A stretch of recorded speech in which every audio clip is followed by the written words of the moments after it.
work in the darkness.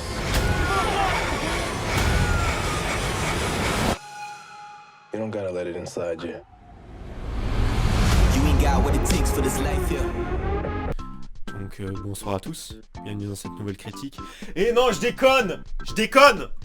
C'est pas mon chien, c'est moi. Attention ma vie. Bonsoir, merde. Oui, j'ai du vernis sur les ongles, y'a quoi, vous voulez vous battre, bande de chiens, va. Bonsoir à tous, aujourd'hui on se retrouve donc pour une petite critique, une nouvelle critique toute fraîche qui vient d'arriver parce que le nouveau film de Jean-Stéphane Salver vient d'arriver, Asphalt City ou Black Flies en français. Voilà, avec dans les rôles principaux Tye Sheridan qui joue le rôle du rookie dans ce métier urgentiste, où il va être coéquipier avec Sean Penn, un urgentiste très expérimenté qui fait ce métier depuis des années et des années, des décennies voire.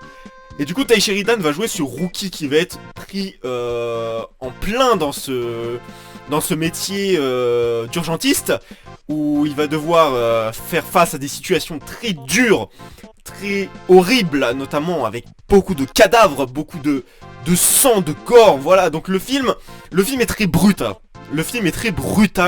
Il va nous mettre face à la dure réalité, aux conditions dures de travail de ces urgentistes, va vraiment nous mettre à fond dans cet univers, vont nous plonger à fond grâce à la mise en scène, et c'est très efficace. Voilà, moi je fais pas partie de ces gens qui ont été déçus par le film. Je fais partie des gens qui ont beaucoup aimé parce que la mise en scène marche à la perfection.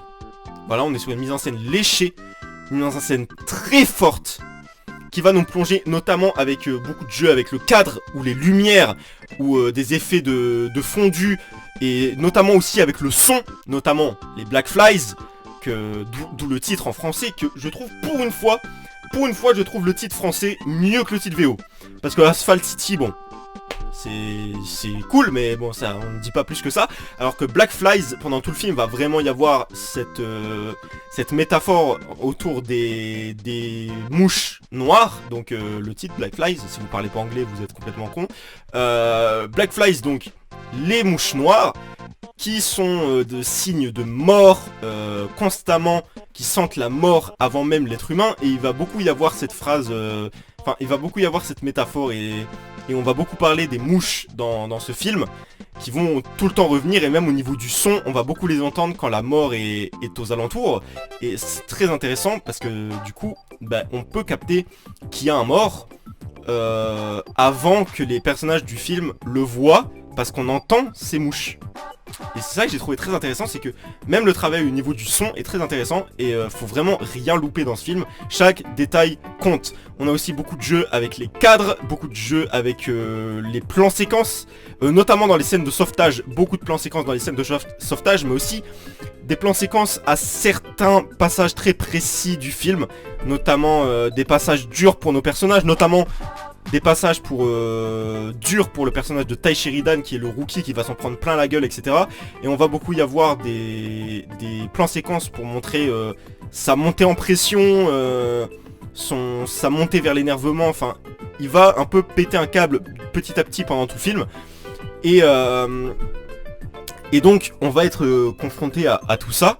Et notre personnage de Sean Penn est un urgentiste expérimenté qui fait ce métier depuis des années, et qui va être confronté du coup à la dure réalité de ce métier, au traumatisme qu'il a vécu au fur et à mesure du temps, et son je m'en foutiste qui va arriver petit à petit parce que ça fait des années qu'il fait ce métier, il a l'impression d'être intouchable, etc. Et ça amène à plein de passages très en décalage avec le personnage de Tye Sheridan, qui est le nouveau rookie, qui est d'un coup en plein à fond dans ce dur métier d'urgentiste, ces dures conditions de travail, etc. Et du coup il va y avoir un décalage entre les deux personnages, le personnage de Sean Penn et le personnage de Tye Sheridan, et ça va être plutôt intéressant. Et du coup l'alchimie entre les deux personnages marche assez bien, marche même plutôt bien, c'est très prenant, ça marche super bien. C'est même touchant à certains moments, c'est triste à certains moments, c'est terrible à certains moments, c'est violent à certains moments, mais l'alchimie marche super bien, le décalage entre les deux personnages marche super bien, et le tout avec une mise en scène qui nous plonge à fond dans ce dur métier d'urgentiste, qui va nous faire voir la dure réalité de ce métier, les conditions de travail très dures. Voilà, donc le film est un gros hommage aux urgentistes et à New York aussi.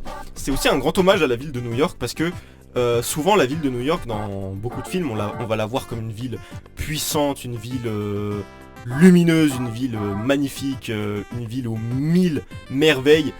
Et dans Black Fly, ça va plutôt être l'inverse. On va plutôt la montrer.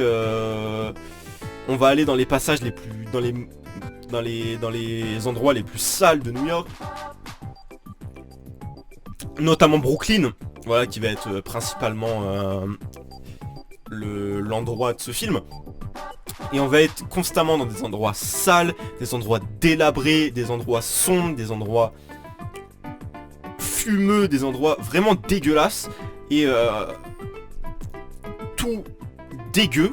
Et on va être là-dedans pendant tout le film avec nos personnages et tout. Du coup, ça marche aussi dans le sens des conditions de travail et de la dure réalité, parce que on va être déjà dans ce métier très dur avec des personnages qui sont complètement en train de péter un câble. Et en plus on est dans un mauvais environnement parce qu'on est dans une ville qui pue la merde, qui est sale, etc. Et donc ça marche vraiment à la perfection. Tout marche à la perfection pour rendre hommage à ces urgentistes et aussi pour nous montrer la saleté de ce métier, la dure réalité de ce métier, la mort constamment présente avec nos personnages. Et ça, j'ai trouvé ça bien. J'ai trouvé ça très intéressant qu'on mette un personnage très expérimenté qui fait ce métier depuis des décennies, qui est en fin de carrière, et un personnage à côté en coéquipier qui est vraiment le rookie qui vient d'arriver et qui a de ses études de l'autre côté, etc. Et du coup, on va avoir beaucoup de passages très intéressants, notamment les dialogues qui sont parfaits.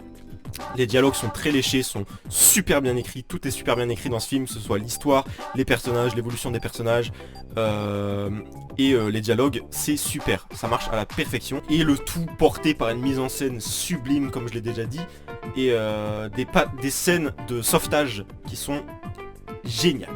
Les scènes de sauvetage font partie de mes scènes favorites de 2024 plutôt, parce que le film est sorti en 2024 chez nous. Donc ce film a des scènes de sauvetage qui font partie de mes scènes préférées de 2024, avec des plans séquences, la tremblote, la caméra à l'épaule, les personnages, la montée en pression des personnages, tout marche à la perfection, on est plongé dedans. Moi j'ai pas vu le temps passer une seule fois, le film dure 2h05, j'ai pas vu le temps passer une seule fois, c'était magique, moi j'ai beaucoup aimé, c'est très prenant, ça marche super bien, c'est à couper le souffle, et il fait partie d'un de mes coups de cœur de 2024, pour sûr. Voilà ce que j'en ai pensé pour Black Flies. N'hésitez pas à me dire ce que vous en avez pensé en commentaire, et nous on se retrouve très bientôt pour une nouvelle critique. Et si vous avez des commentaires à dire sur mes posters ou sur mon vernis à l'ongle, allez bien vous faire enculer. Ciao.